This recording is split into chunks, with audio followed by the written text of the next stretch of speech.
اور کریں وہاں سے فل کر بڑھیا اطمینان آرام سے بیٹھے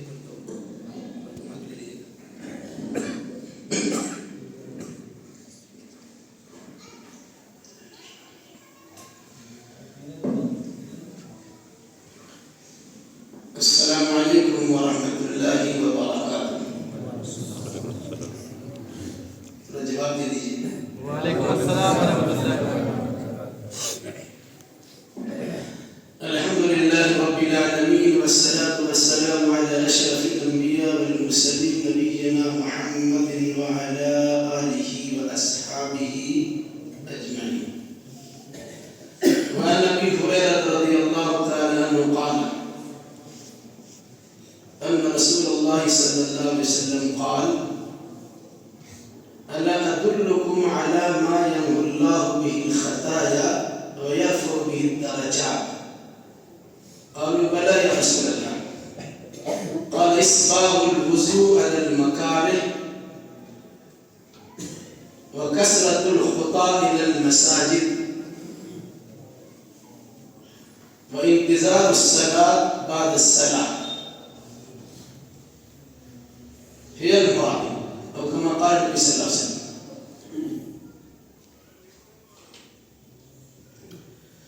مغرب بعد آپ کے یہاں درس حدیث کا سلسلہ جاری و ساری ہے. ابھی نماز کے بعد مجھے خبر ملی کہ 10 منٹ درس حدیث دے دیا جائے. میں نے معلوم کیا کہ اس سے پہلے کس عنوان سے درس چل رہا تھا. انہوں نے بتایا کہ وضو کے عنوان سے کچھ باتیں چل رہی ہیں. میں بھی مناسب سمجھتا ہوں کہ اسی سلسلے میں چند باتیں آپ کے سامنے آ جائیں. اللہ مجھے حق اور سچ کہنے کی توفیق دے اور ہم سبوں کو صحیح سمجھ کر اس کے مطابق عمل کرنے کا جذبہ ہمارے اندر پیدا کر دے. راویان حدیث کی جنہوں نے روایت کی ہے ان میں سب سے زیادہ حدیث کی روایت کرنے والے ایک صحابی ہیں جنہیں ہم ابو ہریرہ کے نام سے جانتے ہیں. مسلم شریف کی اس روایت کو امام مسلم نے حضرت ابو ہریرہ کے واسطے ہی سے نقل کیا ہے. فرماتے ہیں کہ رسول اکرم صلی اللہ علیہ وسلم نے ایک بار صحابہ کرام سے فرمایا الا ادلکم علی ما یمحو اللہ به خطایا ويرفع به الدرجات. کیا میں تمہیں ایسی چیز کی خبر نہ دوں کہ جس کے ذریعے تمہارے گناہ مٹ جائے اور تمہارا درجہ بڑھ جائے. قالوا بلى یا رسول اللہ. تو صحابہ نے کہا کیوں نہیں, اللہ کے نبی صلی اللہ علیہ وسلم ضرور بتلائیں. تو آپ نے چند چیزوں کی طرف اشارہ کیا. فرمایا اسباغ الوضوء على المكاره وكثرة الخطى إلى المساجد وانتظار الصلاة بعد الصلاة. 3 چیزوں کی طرف آپ نے رہنمائی. فرمایا وہ چیز یا وہ عمل جس کے ذریعے سے ہمارا گناہ مٹ سکتا ہے اور وہ عمل جس کے ذریعے سے ہمارا درجہ بڑھ سکتا ہے. بہت سارے عمل ہیں لیکن اللہ کے نبی صلی اللہ علیہ وسلم کا طریقہ تھا کہ ماحول کے اعتبار سے لوگوں کے توجہات کو مبذول و مائل کرنے کے لیے اس وقت جن چیزوں کی ضرورت پیش آتی تھی ان کی طرف آپ رہنمائی فرما دیتے تھے. آپ نے فرمایا اسباغ الوضوء علی المکارہ, طبیعت نہ چاہنے کے باوجود مکمل وضو کرنا. سردی کا زمانہ ہے، ٹھنڈ لگ رہی ہے، پریشانی لاحق ہے، سستی اور کاہلی ہو رہی ہے، طبیعت ہماری آپ کی چاہ نہیں رہی ہے کہ وضو کرے، پھر لوگ وضو بھی کرتے ہیں تو جھٹپٹ کر لیتے ہیں۔ ہم نے فرمایا اسباغ الوضوء علی المکارہ، طبیعت نہیں چاہ رہی ہے، طبیعت پر گرانی محسوس ہو رہی ہے، لیکن اس کے باوجود مکمل وضو کرنا۔ مکمل وضو کسے کہتے ہیں؟ ہم سوچتے ہیں کہ 3 بار چہرہ دھونے کا مطلب یہ ہے ایک بار پانی لیا تھوڑا دھو لیا، ایک بار پانی لیا پھر آدھا دھو لیا پھر دھویا پورا ہو گیا۔ یاد رکھیے گا اس طرح کیجیے گا وہ ایک ہی بار دھونا ہوگا۔ ایک بار پانی لے کر کے جہاں سے بال اگتا ہے وہاں سے لے کر یہ کان کے کنارے جڑ سے لے کر یہ ٹھوٹی کے نیچے تک پورا اگر آپ کا ایک بار میں بھیگ جاتا ہے تو یہ ایک بار چہرہ دھونا ہوا، اور اگر پورا 3 بار میں دھلے گا تو اسے ایک ہی بار دھلنا کہا ہے۔ عام طور سے گھر پر وضو کرتے ہیں، ادھر بھی کچھ چھوٹ جاتا ہے، ہاتھ میں کیا تو ادھر بھی کچھ چھوٹ جاتا ہے، پاؤں کرتے ہیں تو ایڑی بھی کبھی کبھی چھوٹ جاتی ہے۔ تو اللہ کے نبی صلی اللہ علیہ وسلم نے رہنمائی کی ہے اسباغ الوضوء علی المکارہ۔ سخت سردی کا زمانہ ہے، کمبل سے نکلنے کا من نہیں کرتا ہے، وضو کرنے کی ہمت نہیں ہو رہی ہے، لیکن اس کے باوجود آپ رگڑ رگڑ کے وضو کرتے ہیں، جسم کے جن اعضاء و جوارح کو وضو میں دھویا جاتا ہے اسے پورے طور سے دھوتے ہیں۔ ایسا کرنے سے کیا ہوگا؟ ہمارا آپ کا گناہ مٹے گا اور درجہ بڑھے گا۔ دوسری بات، وَكَثْرَةُ الْخُطَىٰ إِلَى الْمَسَاجِدِ، مسجد کی طرف آپ کا جتنا قدم بڑھے گا اتنا گناہ مٹے گا، اتنا درجہ بڑھے گا۔ گناہوں کو مٹا دینے والے اعمال میں سے اور مسلمانوں کے درجات کو بڑھا دینے والے اعمال میں سے ایک عمل مسجد کی طرف جانا اور دور سے چل کے جانا۔ ظاہر سی بات ہے، اگر مسجد کے قریب ہے، مسجد میں آپ آ رہے ہیں، وضو کر کے آ رہے ہیں تو وضو کا ثواب بھی مل رہا ہے، لیکن اگر دور سے آپ آئیں گے تو جتنا قدم آپ کا بڑھے گا اتنا زیادہ ثواب ہوگا۔ تو قریب والے اس سے گویا کہ راستے میں دور ہے، اس کا مطلب نہیں ہے کہ آپ دور گھر بنائیے۔ دور گھر بنانے سے پھر بیشتر آپ کی سستی کا شکار ہوتا ہے اور مسجد آنا چھوڑنے سے پڑھ لیتے، گھر ہی میں پڑھ لیتے۔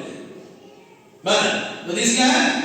وَكَثْرَةُ الْخُطَىٰ إِلَى الْمَسَاجِدِ، مسجد کی طرف جتنا قدم آپ کا بڑھ کے جائے گا اتنا ثواب آپ کو ملے گا، ساتھ ساتھ اتنا درجہ بڑھے گا اور اتنی خطا غلطیاں ہماری غلطیاں معاف ہوں۔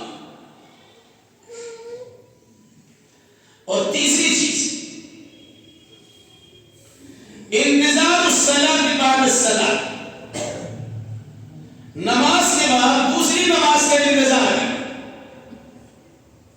اس کا معنی یہ ہرگز نہیں ہے کہ نماز پڑھ کے مسجد میں بیٹھے رہیے، اللہ اللہ کرتے رہیے، تسبیح گانا گڑگڑاتے رہیے، عصر پڑھ لیا مغرب پڑھ لیا، مغرب پڑھ لیا عشاء پڑھ کے جائیں گے، اب عشاء پڑھ لیا تو رات میں رہتے فجر پڑھ کے جائیں گے، فجر پڑھ لیا تو ظہر پڑھ کے جائیں گے۔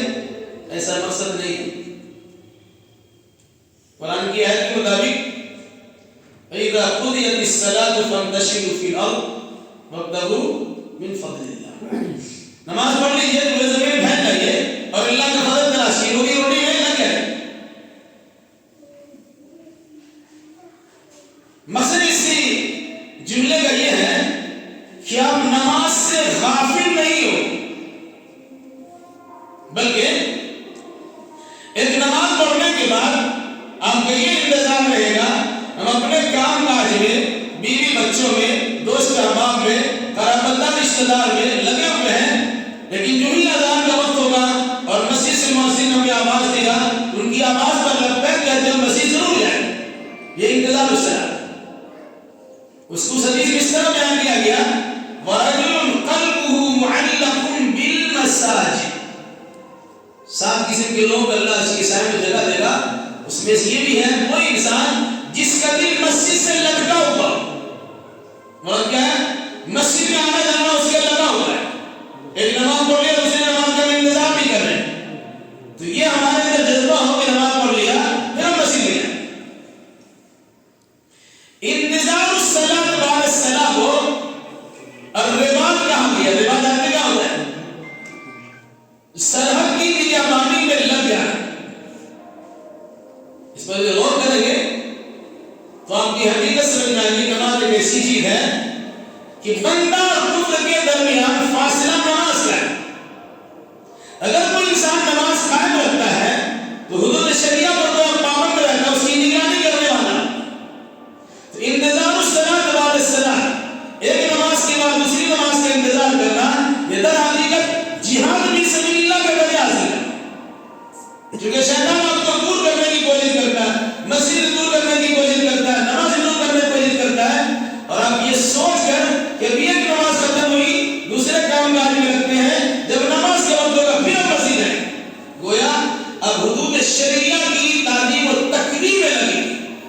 اس مناسبت سے اسے کہا گیا یہ جو ہے الرباط، انتظار صلاۃ، نماز کے بعد نماز کا انتظار کرنا، یہ سرحد کی نگہبانی کرنا ہے۔ تو اللہ کے نبی صلی اللہ علیہ وسلم نے کیا فرمایا؟ کیا میں تمہیں ان باتوں کی خبر نہ دے دوں، نہ بتلا دوں جس سے تمہاری غلطیاں اور خطائیں مٹ سکتی ہیں، گناہ مٹایا جا سکتا ہے اور ساتھ ساتھ تمہارے درجات کو بڑھایا جا سکتا ہے۔ تو صحابہ کرام ایسے اعمال کے کرنے میں ایک دوسرے سے زیادہ جذبہ مسابقہ رکھتے تھے، اور میں سنت ضرور بتائیں، ہم کہیں چاہتے ہیں کہ ہماری خطائیں مٹ جائیں، ہمارا درجہ بڑھ جائے، تو آپ نے تین چیزوں کی رہنمائی کی۔ اب تینوں چیزوں کو انگلی پہ گن لیجیے۔ اسباغ الوضوء علی المکارہ، طبیعت کے نہ چاہنے، طبیعت پر گرانی گزرنے کے باوجود مکمل وضو کرنا۔ مکمل وضو کیسے کریں گے آپ؟ تفصیل اس کے ساتھ سے پہلے آپ کے سامنے آ چکی ہوگی، کیونکہ طہارت کا اور وضو کا مسئلہ چل رہا ہے۔ تو مکمل وضو کرنا، جس میں جن حصہ کو دھویا جاتا ہے اس میں ناخن برابر بھی سوکھا نہ رہ جائے۔ ایک مرتبہ ایک صحابی نے وضو کیا اور ایڑی میں ہلکا سا سوکھا پن دکھا، آپ نے کیا فرمایا؟ ویل للعقاب، ایسی ایڑیوں کے لیے تباہی اور بربادی جہنم کا گڈھا ہے جو وضو کرنے کے باوجود کچھ نہ کچھ کا حصہ سوکھا ہوا ہے۔ تو آپ غافل ہو کر کے وضو نہیں کریں گے، بلکہ آپ کو وضو کرنے میں چستی بھی نگرانی ہے اور ساتھ ساتھ نگہبانی بھی کرنی ہے کہ جن حصہ کو دھلا جاتا ہے اس میں بات برابر یا ناخن برابر کہیں سوکھا تو نہیں رہ گیا ہے۔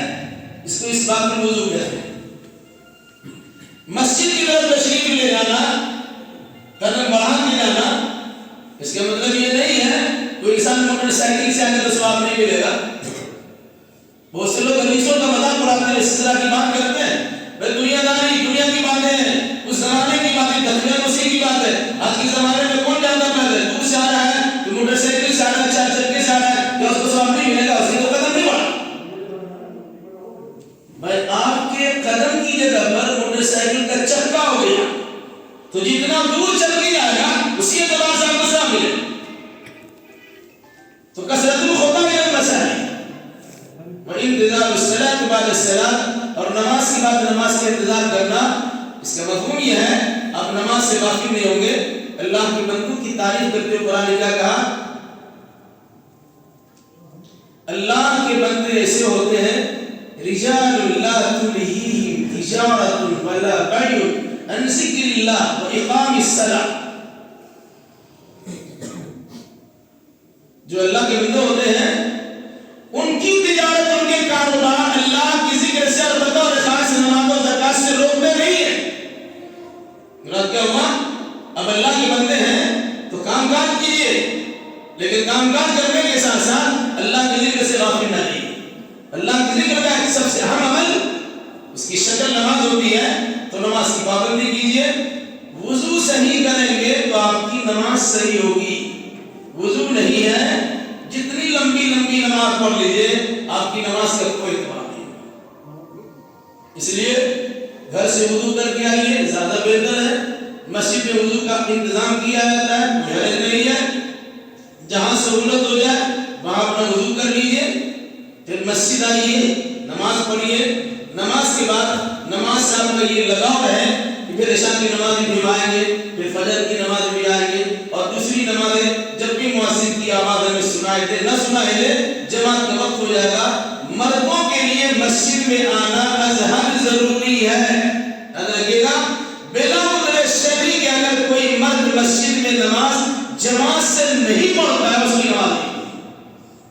عورتوں کے لیے گنجائش ہے، اگر آئے تو الحمدللہ، نہیں آتی ہے تو عورتوں کو مسجد میں آنا ضروری نہیں ہے، لیکن اگر کوئی عورت مسجد میں آنا چاہ رہی ہے تو اللہ کے نبی فرمایا لا تمنعوا اماء اللہ مساجد اللہ، اللہ کی بندیوں کو اللہ کی مسجدوں سے نہ روکو، نہ باپ روک سکتا ہے نہ شوہر روک سکتا ہے۔ اگر وہ آنا چاہتی ہے کوئی رکاوٹ نہیں ڈال سکتی۔ اللہ کے نبی صلی اللہ علیہ وسلم کے زمانے میں عورتیں فجر عشاء کی نماز بھی عورتیں تشریف لایا کرتی تھی۔ بہرحال الحمدللہ اللہ کا شکر ہے اس مسجد میں یہاں اس کا ایک انتظام کیا گیا، خواتین بھی آتی ہیں، نماز پڑھتی ہیں، دین بھی سیکھتی ہیں۔